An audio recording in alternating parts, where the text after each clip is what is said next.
എറണാകുളത്ത് ഇങ്ങനെ ഒരു പ്ലേസ് ഉള്ള കാര്യം നിങ്ങൾക്ക് അറിയില്ല എന്നുണ്ടെങ്കിൽ നിങ്ങൾ ആ മാജിക് മിസ് ചെയ്യുന്നുണ്ട് എന്നുള്ളതാണ്. എറണാകുളത്തും കോട്ടയത്തും ഉള്ളവർക്ക് 1 hour കൊണ്ട് എത്താൻ പറ്റുന്ന ഒരു സ്ഥലം. ഞാൻ നിൽക്കുന്നത് വേമ്പനാട്ട് കായലിന്റെ നടുക്കാണ്. Welcome to magic island. ഇവിടെ എത്തുന്ന യാത്ര തന്നെ അതിമനോഹരമാണ്. കണ്ടൽക്കാടുകളുടെ ഇടയിലൂടെ വേമ്പനാട്ട് കായലിൻ്റെ സൗന്ദര്യം ആസ്വദിച്ചുകൊണ്ടുള്ള യാത്ര. എറണാകുളത്ത് ഭയങ്കര സ്ട്രെസ്സിലൊക്കെ വർക്ക് ചെയ്യുന്നവർ ജസ്റ്റ് ഒരു 1 hour ട്രാവൽ ചെയ്ത് അവരുടെ മൈൻഡ് ഒന്ന് റീസെറ്റ് ചെയ്യാൻ നേച്ചറിനോട് ബ്ലെൻഡായി കിടക്കുന്ന ഒരു പ്ലേസും കൂടെയാണിത്.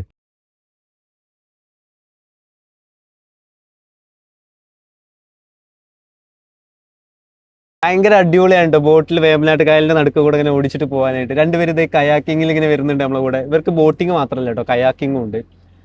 ഈ ഒരു 3 മണി 4 മണി സമയത്തൊക്കെ എത്തുകയാണെങ്കിൽ ഈവനിങ്സിൽ നമുക്ക് ഈ സൺസെറ്റ് ഒക്കെ അടിപൊളിയായിട്ട് എക്സ്പീരിയൻസ് ചെയ്തിട്ട് പോകാൻ പറ്റും.